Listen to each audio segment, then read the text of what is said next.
If you are buying a home, you might hear the term Lis Pendens. It is a legal notice that can significantly impact a property sale.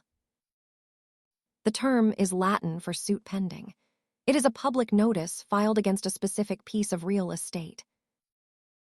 Once recorded, this notice becomes part of the public property record, letting potential buyers know that ownership is being contested.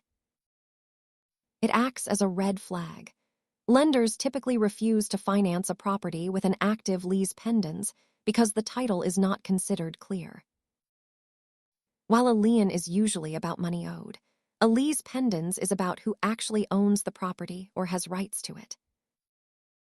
Most filings stem from foreclosures, divorce settlements, or disputes between heirs, where ownership rights are being determined in court.